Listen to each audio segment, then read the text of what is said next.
Bonjour à toutes et alors à toutes les personnes aussi que nous rejoindrons par la suite pour visionner cette présentation. Donc la présentation des 9 semaines de cure que Karine Devroud et moi-même co-animons.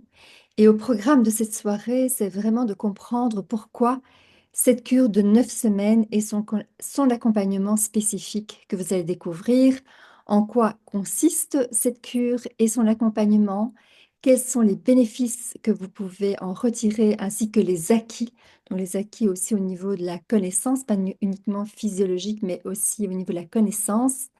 Il y aura quelques slides aussi sur les aspects administratifs et logistiques pour que vous sachiez à quoi vous attendre. Et puis, il y aura un espace pour les questions.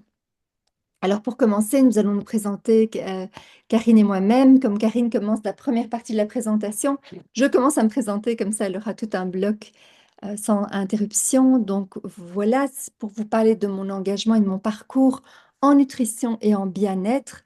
Au départ, j'ai une formation d'ingénieur commercial et de gestion à l'IAG Louvain-la-Neuve. J'ai beaucoup participé à des développements de marché dans le secteur pharmaceutique et j'ai été aussi coach en entreprise publique et privée jusqu'en 2010 où je me suis engagée au niveau des particuliers pour tout ce qui est santé holistique. Alors, qu'est-ce que j'entends par santé holistique? C'est tout ce qui est global et naturel. C'est ça qui m'intéresse. Et pour ça, ce qui m'inspire, moi, c'est de créer des espaces de pratique corporelle qui vont favoriser la santé, le bien-être, la vitalité, l'harmonie, l'autonomie. Et donc, c'est vraiment amener les gens dans la pratique. Vraiment, c'est l'objectif, c'est de rendre les personnes autonomes. Mes approches sont intégratives et sont surtout axées sur le mouvement conscient, en particulier le yoga, mais je ne fais pas que du yoga, de l'alimentation cohérente. Et donc, qu'est-ce que j'appelle cohérence? Ça veut dire au plus proche de la physiologie de l'être humain et aussi au plus proche de ce que la nature a conçu les ingrédients. Enfin, je fais aussi tout ce qui est pleine conscience, donc tout ce qui est retour vers une intériorité, un discernement intérieur et personnel. Et pour cela aussi, j'utilise le profilage énergétique avec le Human Design, qui permet aux personnes de, ouais, de se connaître davantage et de pouvoir s'engager pleinement dans ces voies-là de, comment dire, de santé et de bien-être. Alors, ce qui va surtout vous intéresser, c'est mon parcours en nutrition et en alimentation. Il s'est inspiré d'abord d'expériences personnelles de l'accompagnement de proches. Une amie atteinte d'un cancer généralisé, ma maman qui a eu Alzheimer. Et donc voilà. Donc ça a été vraiment mes sources d'inspiration et c'est ça qui a mis le feu aux poudres, j'ai envie de dire, l'envie en tout cas de m'intéresser à une compréhension beaucoup plus large du fonctionnement du corps humain. Mes formations se sont passées au CERDEN, donc ça c'est un diplôme post-universitaire au niveau de tout ce qui est nutrition et nutrithérapie. Je me suis formée de façon pratique au niveau de et des connaissances aussi au niveau de l'alimentation vive avec Paul Grégoire. J'ai eu en tant que professeur de yoga pas mal d'expériences ayurvédiques et de végétarisme. Et puis j'ai aussi plein d'autres expériences que j'ai faites parce que je suis quelqu'un qui aime expérimenter. Je me suis formée aussi au profilage alimentaire avec de deux Tati Lowers, mais moi c'était plutôt avec Maya De Decker qui lui succède actuellement au niveau de la Belgique.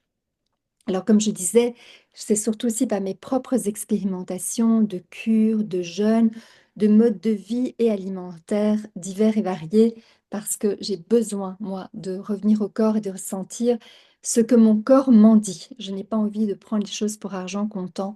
J'ai besoin de savoir ce que mon corps m'en dit aussi pour pouvoir m'approprier la pratique. Voilà. Et puis, voilà, mon idée aussi, c'était adapter tous ces savoirs récoltés au soutien des individus pour une alimentation en accord avec leur unicité, mais pas seulement l'alimentation. Vous verrez que ce que je pense de l'alimentation, c'est très vaste. À toi, Karine. Merci Sophie. Moi, c'est Karine Devroux, donc je suis formée en médecine générale depuis 1994 et puis très vite, je me suis rendu compte que la médecine qui soigne le système, qui soigne un symptôme à coup de traitement justement symptomatique sans aller chercher plus loin, ne me satisfaisait pas. Donc, je me suis orientée d'abord donc vers l'hypnose ericksonienne et ensuite vers la naturopathie où il y a beaucoup de nutrition beaucoup de nutrition également.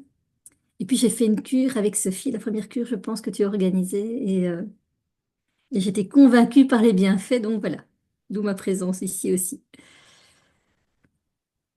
Voilà, donc bon, j'expliquais, voilà, je trouve que c'est la médecine traditionnelle, je la trouve très limitée, très ciblée sur le corps. On sépare le corps, le mental, l'émotionnel. On traite les symptômes et j'avais vraiment envie et je ressens ce besoin pour moi-même également d'aller intégrer la personne dans son entièreté. Et donc, quand je fais des consultations de naturopathie, ben, je m'intéresse bien sûr au niveau de stress et au niveau d'énergie, enfin voilà, différents niveaux, aux antécédents et tout ce qui est émotionnel au niveau des antécédents, parce que je travaille également avec les fleurs de bac.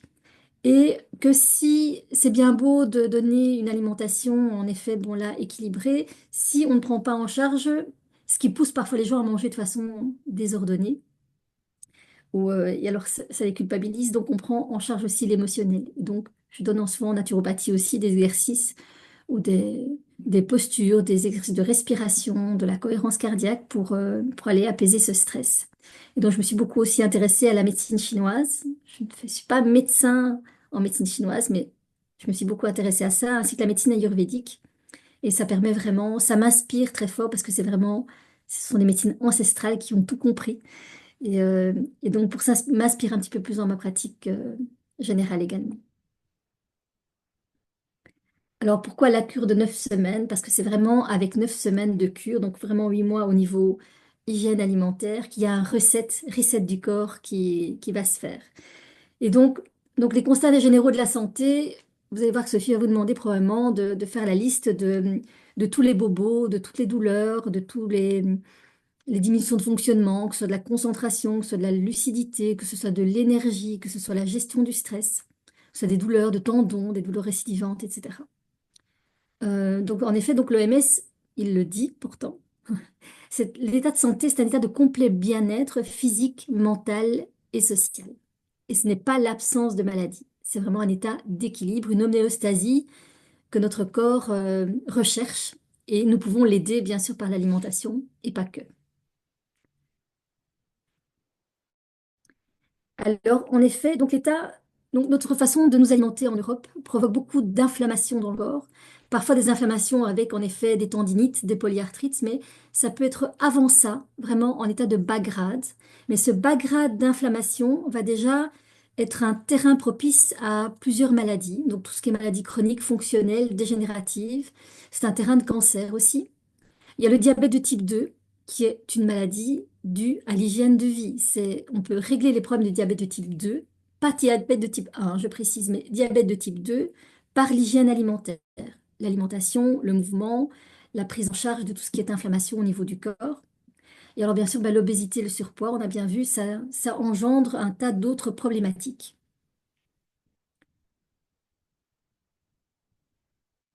L'alimentation, bien sûr, a évolué. On ne mangeait pas tant de sucre, pas tant d'aliments transformés, pas tant de céréales, même peut-être pas, euh, il y a le siècle passé. Et donc, on s'est rendu compte quand même que cette façon de nous alimenter avec nos aliments transformés, nos céréales en grand magasin, nos biscuits tout faits, ben voilà, ça entraîne finalement beaucoup de problématiques de santé.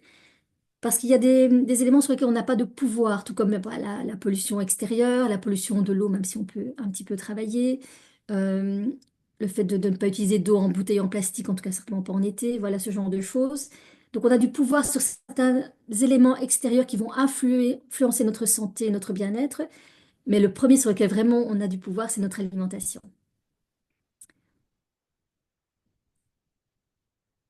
Ça, je vais peut-être laisser Sophie Ok, oui, je prends.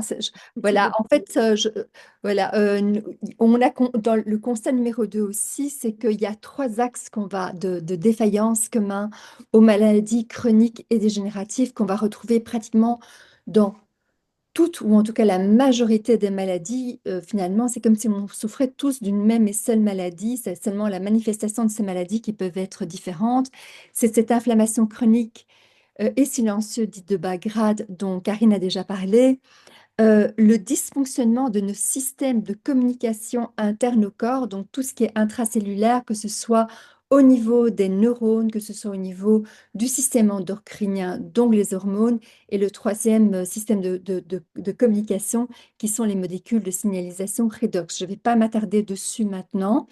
Et puis, en fait, ce troisième aussi constat, Karine en a parlé aussi, cette troisième défaillance, en tout cas au niveau de nos maladies, c'est l'oubli, entre guillemets, de considérer le corps et les organes comme un ensemble interactif, un tout qui communique et effectivement qui recherche l'homéostasie. Donc, on morcelle très très fort, Karine en a déjà parlé. Donc, en fait, notre grande question à Karine et moi, et c'est ça vraiment qui nous réunit, entre autres, c'est si notre système si notre corps, pardon, est un système interactif, pourquoi est-ce qu'on continue à le traiter comme des pièces séparées, comme si c'était juste des pièces d'une voiture, par exemple?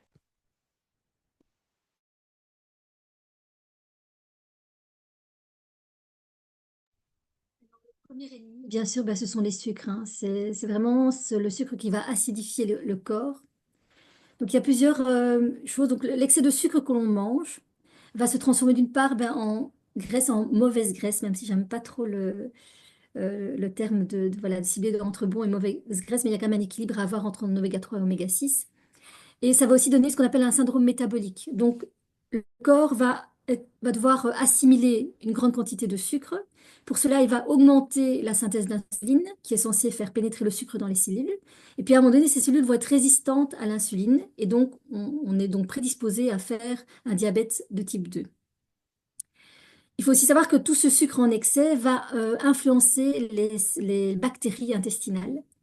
Et notre intestin, est notre deuxième cerveau. Si notre intestin ne va pas bien, on ne sait pas absorber les bonnes molécules, donc les vitamines, les minéraux, etc., ne sont pas bien absorbés. Et par contre, on va laisser entrer dans notre corps des molécules qui ne devraient pas y entrer, des grosses molécules, et donc engendrer plus de réactions inflammatoires encore dans le corps et des maladies auto-immunes également. Donc, c'est ce qu'on appelle la dysbiose intestinale. Donc, c'est une prolifération de mauvaises bactéries, un déséquilibre de ces bactéries, avec aussi souvent le risque de faire des candidoses, donc qui est un champignon qui raffole de sucre, qui c'est son premier nutriment, et qui va donner un tas de problématiques inflammatoires dans le corps aussi, des infections gynéco, mais pas que. Alors bien sûr, ben, le stockage du sucre dans les cellules va donner ben, un surpoids et une obésité, surtout au niveau de la ceinture abdominale. Alors on dirait voilà, avoir des bonnes fesses et des bonnes cuisses, ben, c'est pas, au niveau santé, ça n'a pas beaucoup de problèmes, ça n'a pas d'importance au niveau purement santé. Par contre, le périmètre abdominal, lui, c'est vraiment important. C'est là, c'est ça, c'est par le périmètre abdominal qu'on peut mesurer le risque de maladies euh, cardiovasculaires, en fait. C'est ça qui est le plus important. Et donc, dans le syndrome métabolique, il y a donc le risque d'hypertension, de prédiabète, de diabète de type 2, ou en tout cas d'hyperinsulinisme, d'intolérance au glucose, une augmentation des triglycérides, qui est vraiment le reflet de l'alimentation. Ça, c'est les graisses qui sont le reflet de l'alimentation, et le mauvais cholestérol.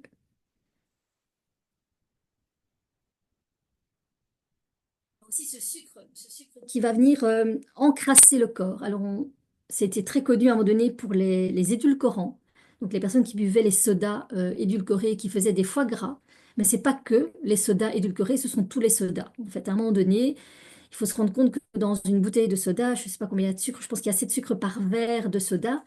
Ce qui fait que c'est ça qui ça peut donner même des, des insuffisances hépatiques à cause de ce sucre-là. Il faut savoir aussi que le cholestérol est en partie synthétisé par le foie. Donc, si votre foie ne fonctionne pas bien, vous risquez d'avoir en effet des problèmes de cholestérol. Et donc, aller donner un traitement pour le cholestérol alors qu'il s'agit principalement d'équilibrer l'alimentation, je trouve que ça n'a pas beaucoup de sens parce que on a les effets secondaires aussi des médicaments. Donc, le sucre donne donc risque donc d'obésité, avec les complications de l'obésité qui sont aussi articulaires, cardio-respiratoires, tout ce qui est aussi concentration, éventuellement estime de soi, mais bon, là, on part dans l'esthétique. L'hypertension, le diabète de type 2, donc la flore intestinale et donc le risque de dysbiose intestinale avec le risque en effet d'être en carence de certains nutriments et d'avoir des maladies auto-immunes. Maladies mentales, dépression, encore une fois tout simplement parce que notre intestin est notre deuxième cerveau et donc s'il va bien, nous serons plus facile à avoir des bons neurotransmetteurs en quantité suffisante comme la dopamine et la sérotonine. Ça donne aussi des insuffisances rénales, de l'anxiété, enfin des crises d'angoisse, tout ça, les troubles du sommeil également, hein, dans cette alimentation-là. Alors ça permet aussi, quand on fait ce reset, c'est d'éviter les régimes yo-yo. Alors je sais pas pour vous, mais moi personnellement j'ai fait beaucoup de régimes avec prise de poids, perte de poids, prise de poids, perte de poids. Et souvent, quand on reprend du poids, on prend et on prend plus. Et le corps garde ça en mémoire. Et finalement, quand on fait ce reset, le corps garde les bénéfices. Donc ça va, il aura tendance d'emblée à vous ramener vers le poids que vous avez eu à la fin de la cure. Et il va garder cette intelligence. Et puis cette cure permet aussi souvent d'enlever l'appétence pour le sucre, de tous ces sucres artificiels. Après une cure, c'est presque impossible. Enfin, en tout cas, pour moi, je l'ai expérimenté personnellement. J'étais déjà pas soda, mais par contre, un petit peu au chocolat. Je n'en mange plus, peut-être occasionnellement, mais peut-être une fois tous les 3 4 mois. C'est impossible à manger tellement la sensation de sucre, ce goût écœurant est prononcé.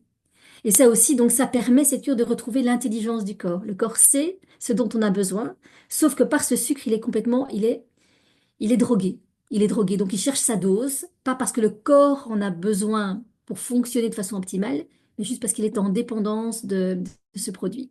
Et une fois qu'on a fait le sevrage, à ce moment-là, on ressent l'appétence pour les aliments dont le corps a vraiment besoin. Alors, ce que vous ou nous ressentons, ce n'est pas au-delà de tous les diagnostics dont Karine a parlé, au-delà de tous les risques médicaux, c'est qu'avant ça, nous, ce qu'on va ressentir physiquement dans le corps, avec une alimentation qui n'est pas équilibrée, ou en tout cas une hygiène de vie non équilibrée, c'est des fluctuations d'énergie, de la fatigue, de l'épuisement, cette impression de ne jamais en sortir. Alors, aussi les personnes qui nous parlent, tant à Karine et à moi, de ce brouillard cérébral, de cette impression d'être tout le temps dans une espèce de torpeur. Ce que l'on va constater aussi, au-delà évidemment des diagnostics digestifs, c'est surtout les problèmes de ballonnement, des douleurs abdominales, des diarrhées, des constipations. On va aussi percevoir, et ce sont des marques de déséquilibre hormonaux, une faim permanente, une irritation, du stress. Les personnes qui disent, mais je suis particulièrement nerveuse. On va ressentir non pas l'inflammation en tant que telle, on ne va pas pouvoir la nommer comme ça, mais par contre, ce qu'on va bien ressentir, ce sont les douleurs articulaires ou bien des douleurs qui voyagent dans le corps, qu'on ne sait pas trop à quoi attribuer. Ça va être aussi, par exemple, des syndromes prémenstruels extrêmement douloureux ou extrêmement affaiblissants, débilitants. On va voir effectivement, comme disait Karine, cette graisse accumulée autour de la taille qui ne va pas nécessairement nous plaire esthétiquement. Il y a aussi ces réactions de notre cœur, des palpitations, des tensions, sentir une tension élevée qui va se traduire entre autres par des maux de tête, que sais-je encore.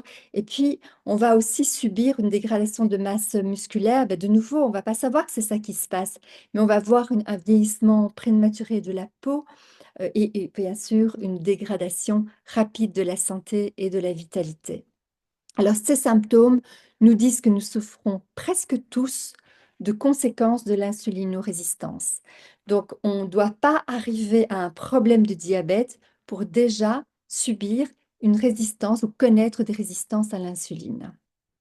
Alors, le levier d'action que nous vous proposons, Karine et moi, c'est vraiment de se réapproprier notre santé et notre vitalité par l'hygiène de vie. Et donc, ça ne va pas être uniquement ce que nous mangeons, mais en fait, tout ce que nous avalons au propre et au figuré, tout ce que nous avons du mal à digérer au propre et au figuré, les aliments transformés, mais pas que, les informations que l'on entend qui sont terriblement anxiogènes, les obligations que l'on s'impose par devoir ou on ne sait pas d'où, par convention et par moment par conditionnement, les personnes toxiques ou j'ai envie de dire aussi trop bienveillantes dont on s'entoure. Par moment, les personnes trop bienveillantes, au nom de cette bienveillance, vont être toujours dans un côté alarmant, alarmé autour de soi, ce n'est pas nécessairement soutenant. Aussi, une vie trop sédentaire, c'est bien sûr des choses que nous avons du mal à digérer et à vivre. Alors, quelles sont les causes alimentaires de l'insulinorésistance? Donc là, on va surtout parler de l'alimentation. Quelles sont les causes alimentaires de cette, comment dire, de cette insulinorésistance? Déjà, Comprenons ce que c'est que l'insuline. Alors, l'insuline, c'est un peu un sésame. C'est une hormone créée par le pancréas. Cette hormone va permettre de scinder les aliments que nous ingurgitons, en tout cas les glucides, en glucose et en molécules de glucose qui vont être prises en charge par l'insuline.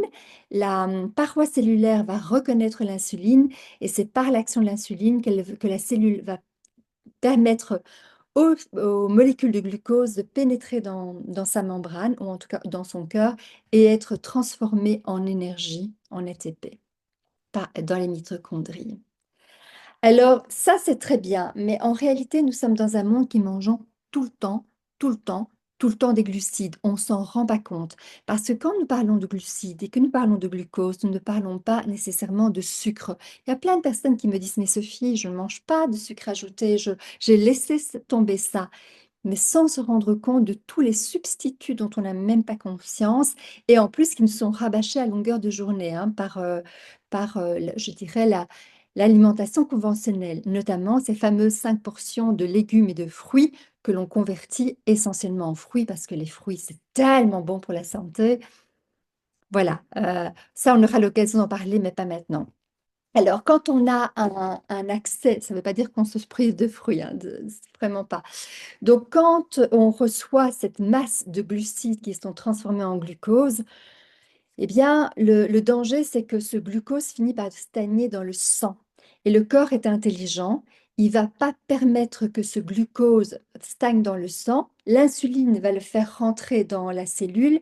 Seulement, à un moment donné, la cellule sature complètement et donc ce sucre continue à tourner dans le sang. Alors, à ce moment-là, le corps très intelligent transforme le glucose en graisse. C'est ça les mauvaises graisses dont parlait Karine tout à l'heure. Parce que ce n'est pas les graisses que nous mangeons, oméga 3 et oméga 6, c'est plutôt ces graisses dont on ne sait pas trop quoi faire et qui vont créer des inflammations à l'intérieur de nos corps, qui vont d'ailleurs se localiser de façon disgracieuse, comme le disait aussi Karine. Alors, au moment où nous avons tellement de glucose dans le sang, il y a une hormone qui est tout le temps présente, c'est celle de la gréline, parce qu'il faut absolument être dans une réaction de faim, que que les cellules reçoivent l'information j'ai faim pour absorber le glucose. Mais avec le temps, il y a une désensibilisation à l'insuline, c'est-à-dire que le corps, les cellules ne savent plus prendre plus de glucose en elles et donc le corps reste en mode de stockage de graisse et c'est ça qu'on se retrouve en insulinorésistance. Et ça peut aller jusqu'au diabète de type 2. Voilà, donc nous sommes tous potentiellement, et on le voit avec les chiffres alarmants de l'OMS, à quel point nous sommes tous potentiellement des diabètes de type 2 si nous ne sommes pas vigilants et nous ne prenons pas garde. Donc, nous restons dans ce mode de stockage, mais sans pouvoir aller rechercher cette graisse qui est stockée partout dans le corps. Parce qu'effectivement, l'insuline est d'abord une hormone de stockage. Mais je n'aurais pas dû dire de graisse, mais d'abord de glucose. C'est grâce à l'insuline que l'on va stocker le glucose dans les cellules pour que les cellules puissent être transformées en énergie. Mais à un moment donné, effectivement, les cellules sont saturées et donc cette insuline va permettre de stocker les glucoses là où on peut, dans les muscles pour commencer, ce sont les réserves de glycogène, et puis finalement et très vite malheureusement en tant que graisse. Et donc, quand on arrive à de l'insulinorésistance, on déclenche, enfin, ou plutôt on déclenche la gréline, donc l'hormone de la faim, mais surtout on va développer une leptinorésistance, qui est l'hormone de satiété, qui est le coupe-faim et qui est l'hormone qui permet de dépenser l'énergie, donc c'est-à-dire de chercher les graisses stockées. Donc celle-là, elle n'est plus du tout active. Et donc on comprend le mécanisme. Quand les personnes me disent, ou disent à Karine, mais on n'a aucune volonté, mais ce n'est pas possible avec une hormone qui est de la gréline aussi élevée et avec autant d'insuline libérée par le pancréas, c'est impossible de résister à cet appel de sucre dans un premier temps. Alors, quelle est l'origine de l'insulinorésistance? Ben déjà, c'est notre pyramide alimentaire. Si nous regardons ces pyramides alimentaires, toute la base ici, même celle qui est reliée à la boisson, est composée de sucre. Les petits jus, tout ce qui est céréales, oups,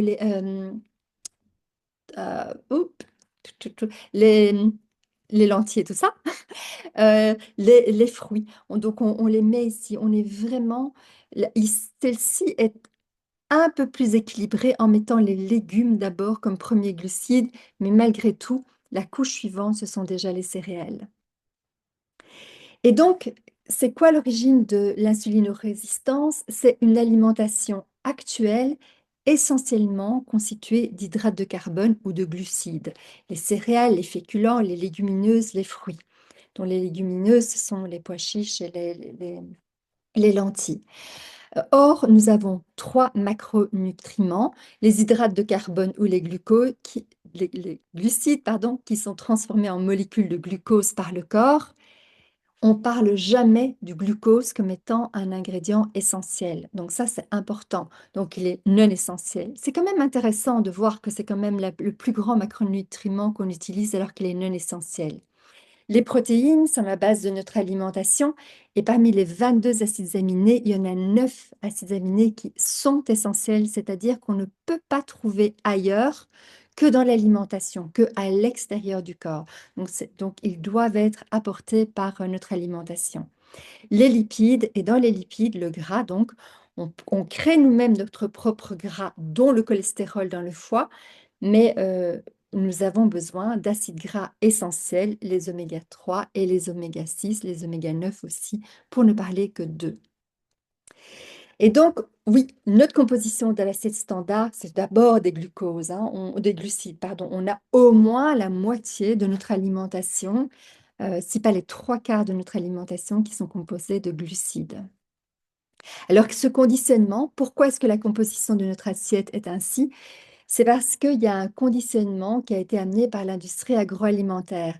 Déjà, l'industrie agroalimentaire nous a fait passer à 3 repas dans le temps, même quand les gens allaient au champ, ils se levaient tôt, ils mangeaient 2 repas. Leur premier repas, c'était vers 10 heures du matin, et puis un plus tard le soir.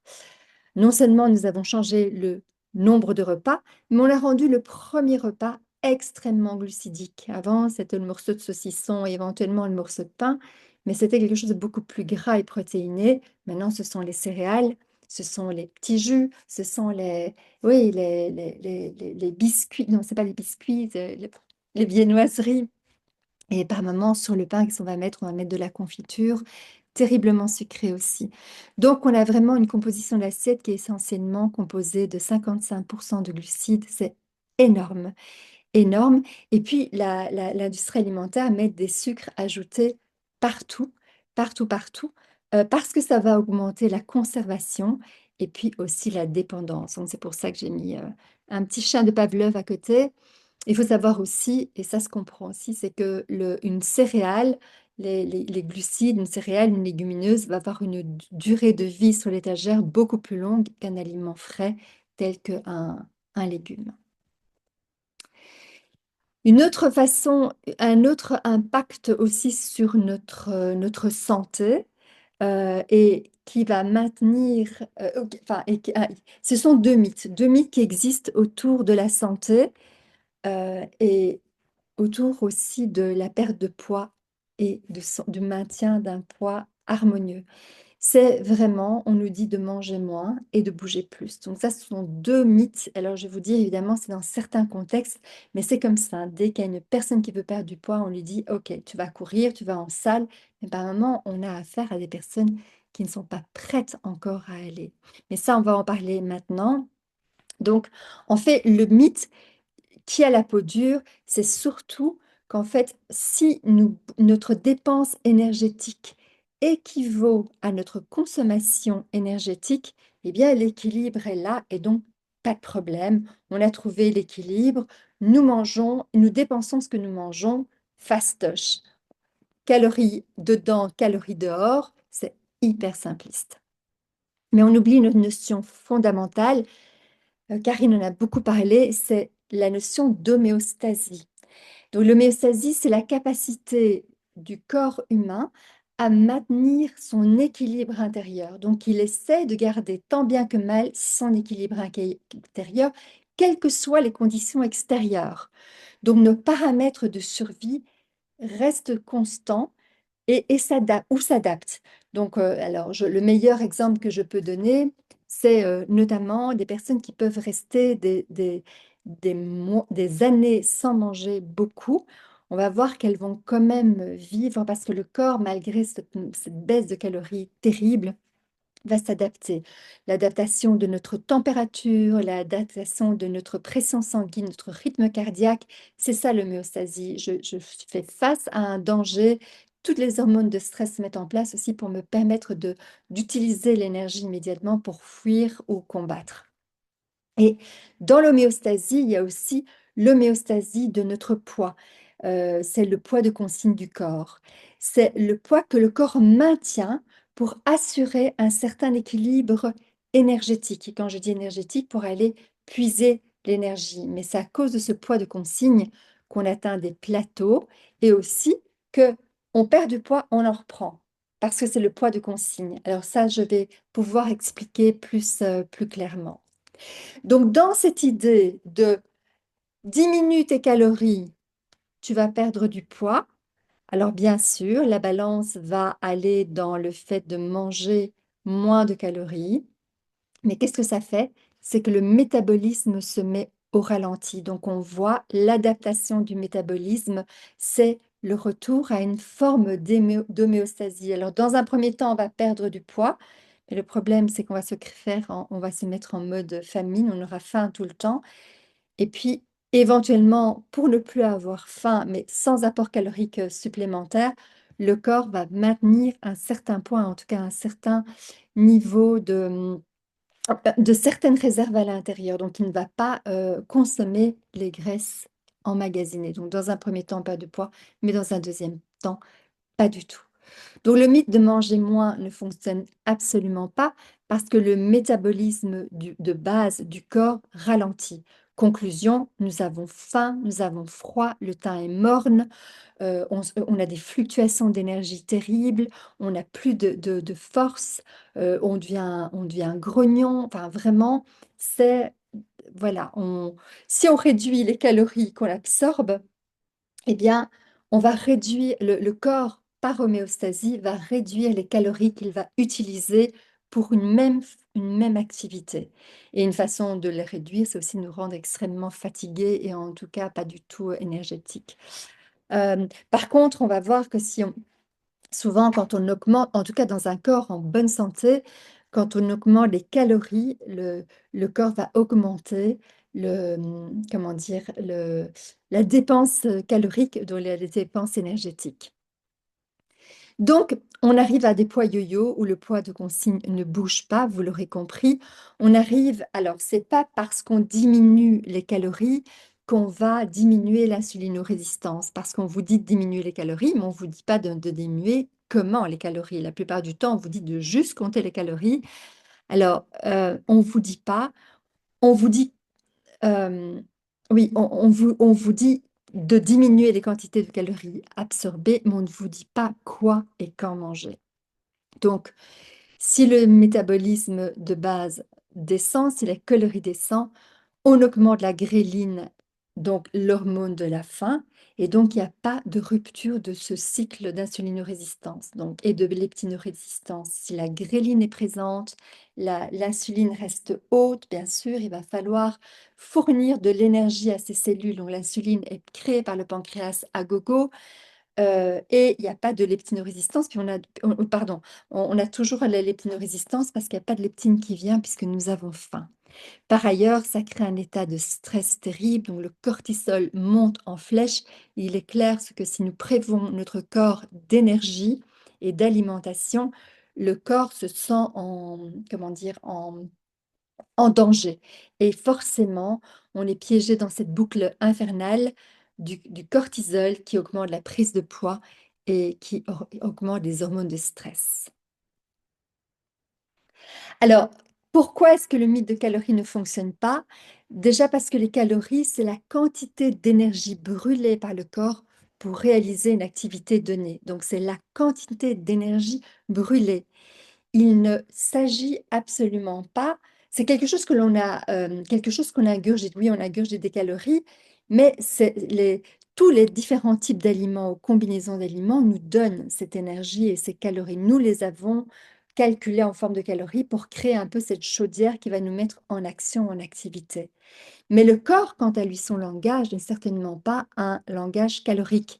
Il n'y a pas de récepteurs à calories dans le corps, mais bien des récepteurs à, à certains ingrédients biochimiques comme les enzymes, mais aussi les hormones en particulier.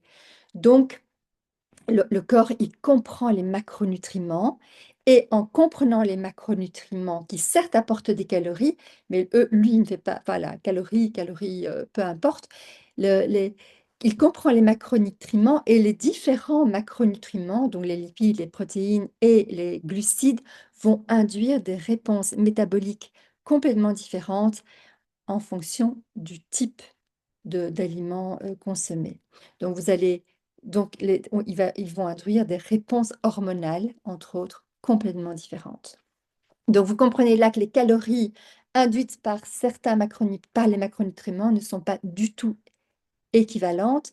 Si je me nourris à 100% de calories de sucre, je peux même à calories égales, eh bien, je vais induire, en tout cas mon pancréas va créer de l'insuline. Et l'insuline, vous vous rappelez, c'est une hormone de stockage de graisse.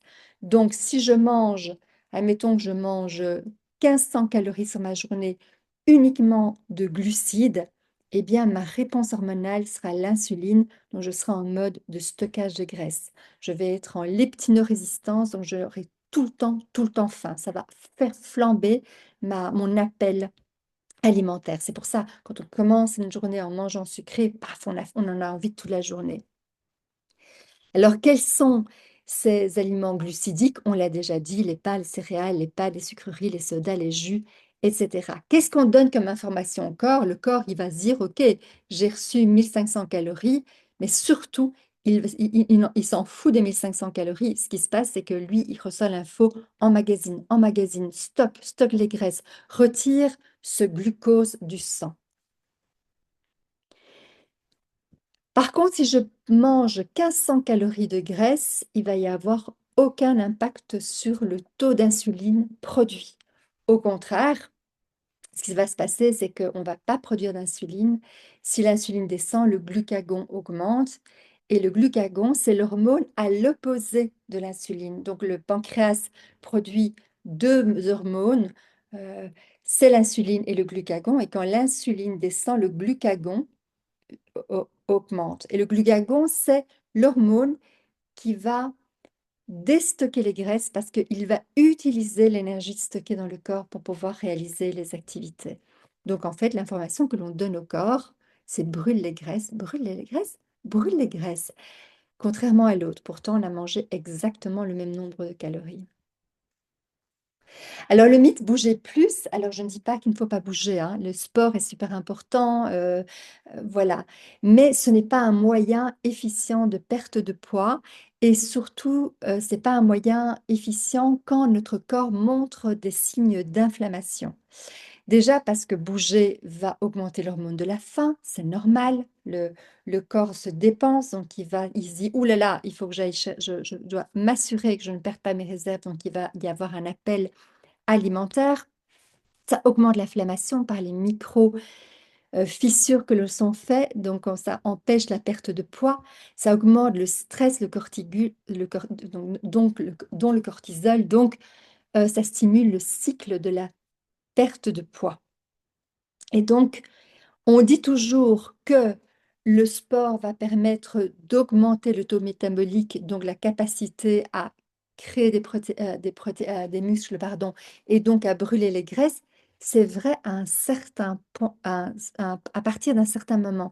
Mais au départ, quand le corps est en surpoids, ou quand le corps est enflammé, donc on n'a pas besoin d'être en surpoids pour avoir le corps enflammé, eh bien c'est tout à fait le contraire que ça produit. Ça va créer une inflammation encore plus grande. Donc on lance, on lance vraiment cette stimulation de la pompe à, à inflammation.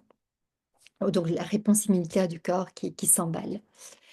Alors, l'intention du programme S'alléger du poids de la vie, santé et vitalité pour s'alléger du poids de la vie, c'est prendre soin du terrain. C'est ça qui nous importe. Et le terrain, c'est quoi? C'est le corps. On va lui donner ce dont il a besoin pour que le corps prenne soin de lui-même. C'est ça, en fait, souvent ce qui se passe, c'est qu'on croit qu'on doit se substituer au corps, que tous ces produits vont se substituer au corps. Non, si on donne au corps ce dont il a besoin, il va pouvoir fonctionner harmonieusement, se nettoyer, s'équilibrer, se réparer, se régénérer. Et on commence par la cure justement pour qu'on puisse voir après la cure ce qui reste éventuellement. Et donc à ce moment-là, on peut alors agir de façon beaucoup plus spécifique si besoin en est. Dans notre programme, Karine et moi, nous favorisons une approche holistique, c'est-à-dire globale et naturelle, qui prend soin du corps, du cœur et de l'esprit. Et l'intention aussi, c'est de nous rendre autonomes, coopératifs et interactifs. Donc, il y aura de la part de Karine et moi des transferts de connaissances. Vous allez les pratiquer. Et d'ailleurs, c'est pour ça qu'il y a les 9 semaines d'accompagnement, mais 8 semaines de cure au moins. Si vous voulez continuer, vous pourrez continuer, mais ça, tout ça, ça sera expliqué au fur et à mesure. Les 8 semaines de cure où on est là, Karine et moi, pour répondre à vos questions. Et donc, non seulement vous pratiquez, mais vous avez toujours nous sommes toujours là aussi pour vous rappeler les choses à mettre en place, pour que chacune puisse s'approprier le processus alimentaire et apprendre finalement à rééquilibrer une alimentation. Donc, la cure alimentaire, c'est bien une cure de 8 semaines. Euh, cure, ça veut bien dire ce que ça veut dire. On va réinitialiser le métabolisme du base. Cure, ça veut dire limiter dans le temps. Après, l'intention, c'est que vous puissiez remanger de tout. Et j'insiste, vous remangez de tout. Alors, évidemment, j'ose espérer, et ça c'est le cas à chaque fois, qu'en fait vous aurez enfin, votre corps aura senti, vous aurez compris finalement ce qui vous nourrit vraiment et ce qui prend soin de votre santé. Et donc vous ne repartirez pas dans l'extrême que peut-être maintenant vous connaissez. Donc c'est un accompagnement à la fois individuel et collectif vers une santé holistique et naturelle. On se base sur une alimentation cétogène, c'est-à-dire une alimentation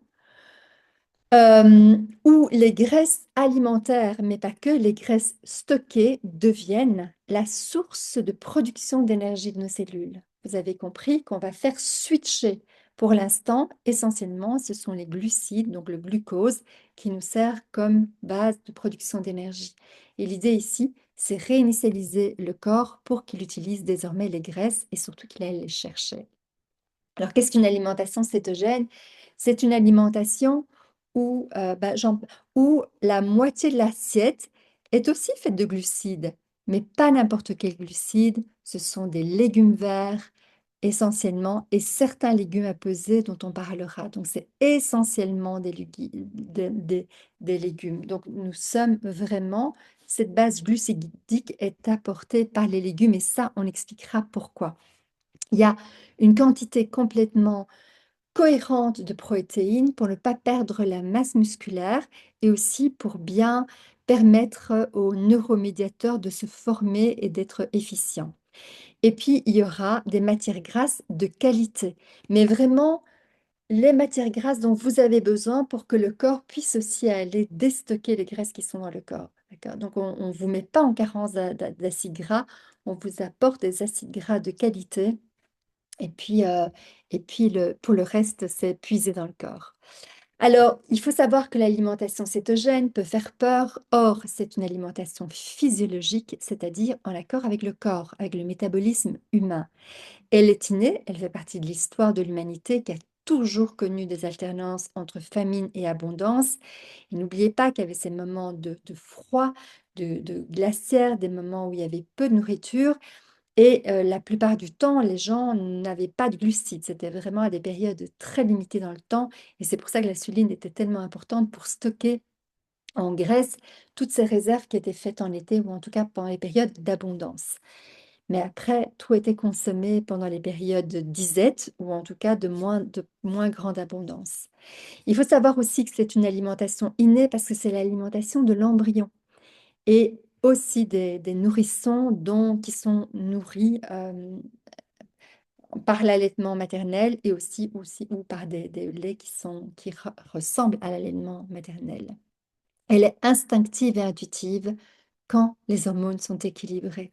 A priori, on va être beaucoup plus attiré par du gras et du protéiné que par des sucres à gogo. Alors, les découvertes montrent que on redéveloppe et on redécouvre l'alimentation cétogénique parce qu'on voit que ça a un impact incroyable sur des personnes souffrant d'épilepsie. Donc, on voit que leur crise diminue, voire terriblement, ou disparaissent. C'est utilisé aussi contre le diabète du type 2 et les cancers. On les utilise parce que, voilà, ça, j'aurai l'occasion d'expliquer pourquoi. Je ne vais pas le faire maintenant. Et les dernières études montrent aussi à quel point ça ralentit, voire permet de prévenir les maladies d'Alzheimer, donc neurodégénératives comme Alzheimer et Parkinson. Elle augmente l'espérance de vie aussi selon d'autres études. En fait, quoi qu'il en soit, à la racine, ça vient réinitialiser tout le métabolisme de base, donc rééquilibrer le système neuronal, hormonal, nerveux, digestif et ostéotendineux. Ça veut dire que le système neuronal, ça veut dire qu'il y aura beaucoup moins. Ouais. Ça, on en parlera, je dirais, de façon plus concrète après. Mais donc, ça va avoir un impact global sur tout. Et j'ai encore eu quelqu'un en consultation aujourd'hui. Impressionnant déjà ce que les effets de cette cure a comme impact, notamment sur ces syndromes prémenstruels. J'en ai un peu parlé tout à l'heure. En quoi consiste le programme Santé et Vitalité? Un accompagnement de 9 semaines que vous pouvez. Là, nous sommes vraiment présentes pendant 9 semaines à partir du moment où vous vous inscrivez. Vous expérimentez une alimentation cétogène, donc on vous dit quoi et quand manger, et puis vous récoltez les bienfaits, la réinitialisation du métabolisme de base qui va permettre au corps de se régénérer et de retrouver son homéostasie, mais avec un environnement sain, donc il ne va pas trouver une homéostasie tant bien que mal. Pouf, on lui donne toute l'énergie qu'il faut pour se régénérer. Et puis, ça va vous permettre aussi de vous réapproprier les processus d'alimentation pour que au quotidien, vous puissiez faire ça. Et des personnes qui ont fait la cure refont, me disent-elles régulièrement, une semaine, 2 semaines, quand elles le décident elles-mêmes, leur cure indépendamment de Karine et moi. Elles n'ont plus besoin de nous. Par moment, elles reviennent juste pour le plaisir du groupe et voilà, remettre à jour les connaissances, mais ce n'est pas du tout nécessaire. Alors, l'accompagnement commence à partir de votre inscription. L'accompagnement individuel, c'est un accompagnement de 5 consultations privées. Il y en a 2 avec Karine, qui sont des consultations en naturopathie et tout ce qu'elle va sentir comment dire, nécessaire, qu'elle va voir avec vous, nécessaire pour votre accompagnement. Et quand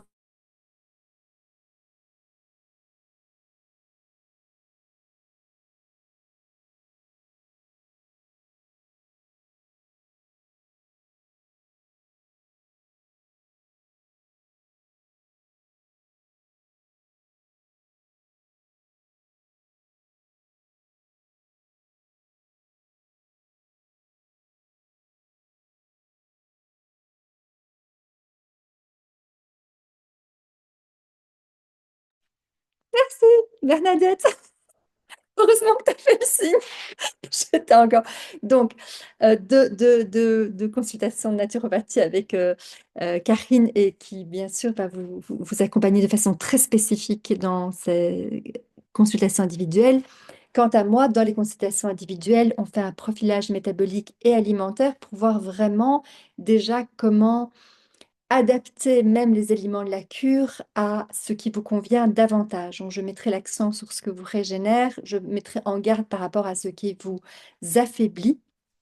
Il y aura aussi une consultation en Human Design parce que ça va nous permettre, ça me permet d'établir votre cartographie énergétique et vraiment de voir quelles sont les habitudes, donc quelles sont les nourritures au propre et au figuré que vous donnez qui vous éloignent de votre énergie vitale. Donc ça va être intéressant. On n'est pas uniquement dans l'alimentaire. Nous ne faisons que le répéter, Karine et moi, et pour nous, c'est super important. Et puis alors, il y aura une consultation de sortie pour vraiment voir où est-ce que vous en êtes et ce qu'il y a encore à mettre en place. Il y a un accompagnement collectif, donc cette séance d'information en fait partie. Il y a une séance d'hypnose ericksonienne avec Karine le jeudi 12 juin à 20 heures.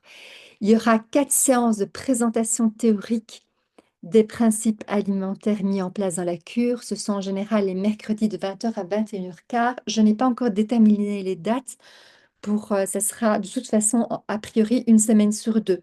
Mais donc, fixe, à la limite, bloquer tous les mercredis pour être sûr d'avoir cette flexibilité. Et voilà, de toute façon, vous recevez toujours les replays.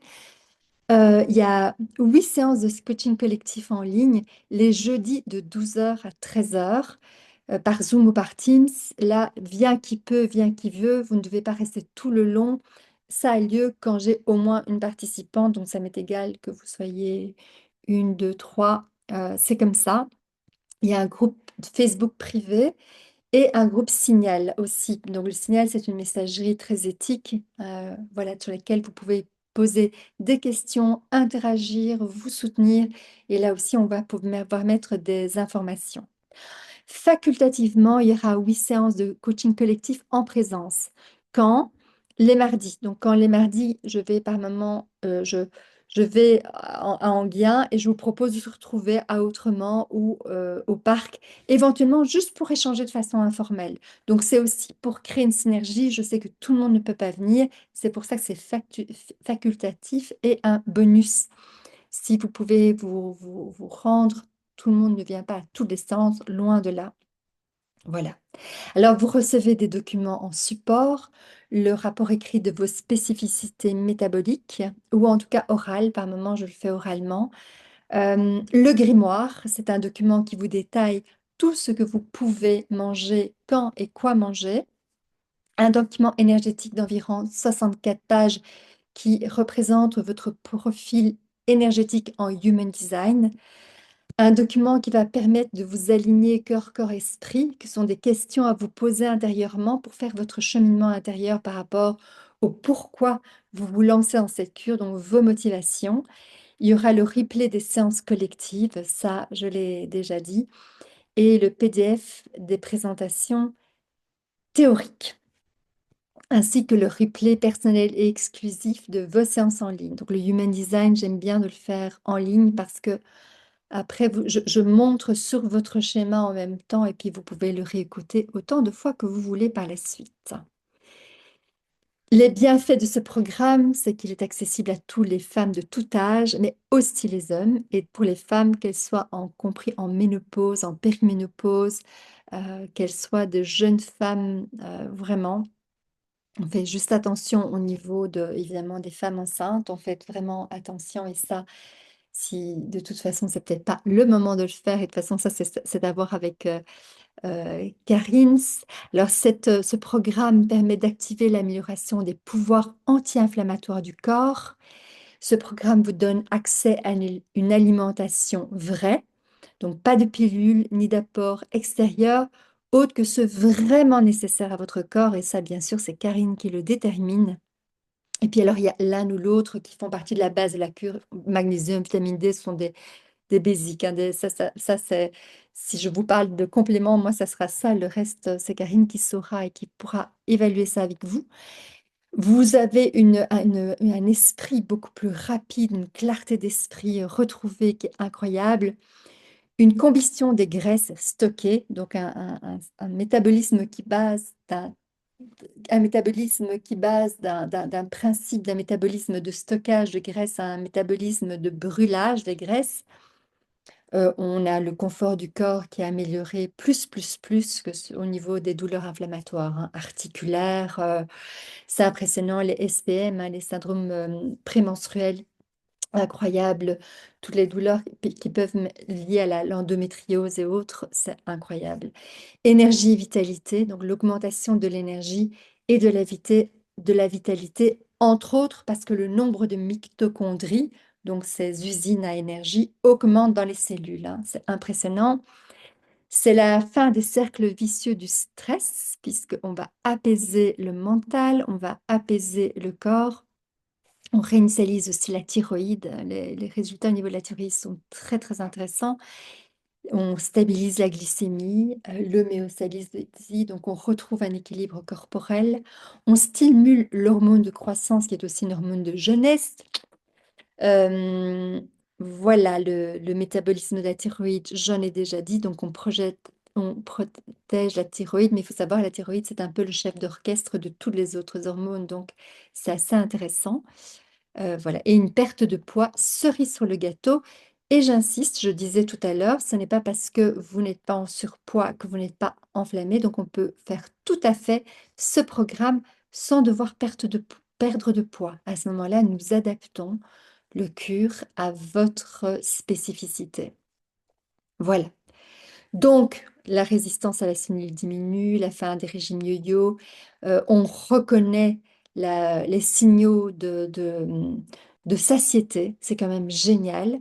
La silhouette devient beaucoup plus harmonieuse, même si dans un premier temps, vous ne perdez pas de poids, les centimètres, et donc les femmes d'ailleurs qui ne doivent pas perdre de poids, leur silhouette change quand même parce qu'il y a une harmonie qui se fait au niveau de leur corps. Le sommeil est de meilleure qualité, stimulation des mitochondries, j'ai déjà dit, et on réinitialise le système hormonal. Donc, les aspects pratiques et administratifs, il y a un cycle cet été, donc c'est-à-dire du lundi 12 mai au vendredi 11 juin. Donc, ça ne veut pas dire que vous devez commencer le lundi 12 mai, ça veut dire que souvent vous commencez en fait quand vous voulez, quelque part, parce que vous aurez toutes les informations. Mais évidemment, c'est beaucoup plus chouette d'être dans le momentum. Donc, je dirais que ce soit que vous commenciez la cure le lundi 12 mai ou mieux encore une semaine après, parce qu'à ce moment-là, vous aurez toutes les informations et vous aurez eu le temps de les lire et de vous les approprier. Donc, 9 semaines, dont 8 de cure, et les 8 de cure comprennent les 2 semaines de sortie de cure. Vous avez aussi l'occasion de prolonger la cure, et ça, ce sont des choses que l'on voit individuellement, si tel est votre souhait. Et ça vous appartient à ce moment-là de poursuivre. Vous auriez à toute façon à ce moment-là suffisamment de connaissances que pour pouvoir poursuivre votre petit bonhomme de chemin seul. Et voilà. Et alors, il y aura éventuellement un cycle en automne. Il y a déjà des personnes qui ont nous fait part du fait qu'elles souhaitaient attendre septembre ou octobre. Donc, ce serait du lundi 22 septembre au vendredi 21 novembre. Le total des éléments proposés, prix éléments, revient à 1 650 €. Le total de la cure tel qu'on le fait est à 1 450. Et si l'inscription et le versement sont faits avant le jeudi 15 mai, nous proposons aux personnes d'avoir cette cure pour 1 300 €. Voilà. Il y a aussi des personnes qui me disent, mais Sophie, moi j'ai envie d'être sûre si ça me convient. Alors, soit vous prenez un rendez-vous avec Karine qui va peut-être vous le dire, et moi je peux ou bien plutôt la première consultation avec moi, vous pouvez la faire et peut-être décider d'en arrêter là pour l'instant. Et donc alors à ce moment-là, voilà, on a juste cette première consultation. Mais vraiment, moi j'ai envie de vous dire, suivez votre appel, suivez votre instinct. Si vous êtes déjà présente à cette présentation, c'est peut-être pas pour rien. Voilà. Et si vous avez déjà fait la cure, je vous propose d'avoir euh, un entretien téléphonique pour voir quelles sont vos intentions et vos besoins. Karine, vous voulez dire quelque chose? J'hésiterais si votre élan vient du cœur et pas après votre mental qui intervient. Mais moi, je pourrais jamais, je peux pas sans féculents, je peux pas sans sucre. Toutes les personnes qui ont participé à la cure sur les quelques années ont toutes commencé comme ça et puis étaient toutes très étonnées, et moi de même, de pouvoir facilement finalement se passer de tout ça. C'est vraiment des croyances limitantes Oui. pas travailler pendant les séances d'hypnose de groupe. Bien entendu, s'il y a une demande, je récolterai les différents sujets de demande. Mais voilà, s'il y a un appel, écoutez plutôt ce que votre corps a envie de vous dire ou votre cœur, mais n'écoutez pas trop les limitations de votre mental. Mm. Oui, exactement. Merci beaucoup de le rappeler, Karine. On oublie, on oublie qu'au départ, et on était réfractaires. Et effectivement, toutes, il n'y en a pas une seule fois, pas une seule personne qui ne nous ait pas dit, oh, j'y arriverai jamais. Elles étaient quand même là, mais je n'y arriverai jamais. Donc, c'est très intéressant de voir l'élan du cœur et comment le mental vient obstruer. Donc, voilà, mesdames, si vous avez des questions, Karine et moi, nous sommes présentes pour répondre à vos questions. Alors, je dis mesdames parce que pour l'instant, vous n'êtes que des dames en présentation, mais il y a des messieurs qui se sont inscrits et qui ont demandé à recevoir le lien. Enfin, voilà.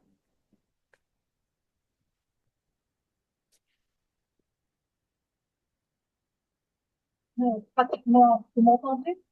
Oui. Allô, vous m'entendez? Alors, qu'est-ce qui s'exprime? Anna. Bernadette. Vous Ah, ok, bah, d'accord. Je t'écoute, Bernadette. Oui, c'est un peu brouillé, mais c'est peut-être de mon côté le problème. Je t'écoute. Nous t'écoutons. Pratiquement, on reçoit un mail avec les données pour un paiement, avec l'enregistrement. Moi, je voudrais commencer le 12 mai. D'accord, ok. Alors, voilà, le mieux, c'est de nous envoyer un mail le disant clairement, et puis alors, toutes les informations pratiques te seront envoyées. Et oui, ce sera pour un virement, avec les données du virement, sans problème. Ok, ça va. Oui. Oui, et si tu commences le 12 mai, effectivement, euh, oui, ça sera envoyé tout de suite. Ouais. Si je commence le 12 mai, est-ce qu'il faut avoir un contact au préalable ou Non, non? alors, non, parce que, je vais t'expliquer pourquoi, c'est parce que de toute façon, Euh, tu vas commencer, tu vas découvrir et tu peux commencer sans avoir eu ton premier contact. Mais évidemment, il va pas tarder. Mais avec moi, ce premier rendez-vous, je vous donne une priorité. Je donne priorité aux curistes parce que c'est important qu'ils aient ces informations. Ce sont des points de repère. Et aussi pour moi, j'ai besoin de savoir à quel métabolisme j'ai affaire pour vous orienter au mieux. Mais il faut savoir qu'a priori, la cure, d'ailleurs, les cures en général, ça s'adresse à, quand on est en état inflammatoire, ça s'adresse à tous les types métaboliques. Mais là, en fonction des inflammations présentes, il y aura peut-être des attentions sur lesquelles on va souligner et des choses qu'on va plutôt mettre en avant et d'autres que l'on va diminuer. Voilà, c'est tout. Mm. Ok, ça va, merci. Donc, en fait, je pense que tu as, enfin, on se tutoie, hein, je me permets de tutoyer. Je pense que tu as mon adresse mail, tu peux m'envoyer. Je fais le suivi administratif parce que je crois que Karine est très sollicitée en tant que naturopathe et médecin. Et bien sûr, je mets Karine en copie. De toute façon, le versement se fait sur son compte, donc il va falloir que Karine me le rappelle. Oui. Mm. D'autres questions, Bernadette? Non. Non, ça te semblait suffisamment clair? Merci, merci beaucoup. D'autres questions? Mais, ah, je vois dans le chat. Euh, mais- ok, voilà une personne qui se retire. D'autres questions? Au revoir Corinne, si tu es encore là. Vous pouvez aussi éventuellement poser votre question par chat si vous sentez plus à l'aise de demander par chat.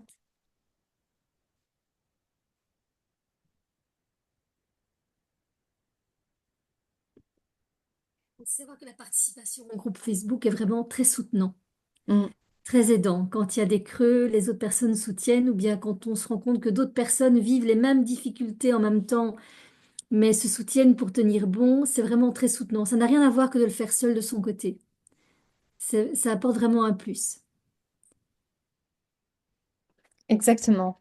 Partager ses victoires aussi, partager tout ce qu'on a pu dépasser avec Ouais, des personnes qui traversent les mêmes situations et les mêmes problématiques éventuellement, c'est aidant aussi, je trouve. ouais, ouais. Oui, et les personnes disent aussi, hein, il y a un moment de down, de doute, l'impression on a fait un pas de travers, donc que c'est catastrophique. Et au moment où c'est déposé dans le groupe, on voit qu'on n'est pas seul et que Oui, ben oui, on trébuchera encore, hein. Et c'est pas parce qu'on trébuche qu'on perd le cap. Je vois qu'il y a encore une question. Merci Nassima. Tout était clair pour Nassima.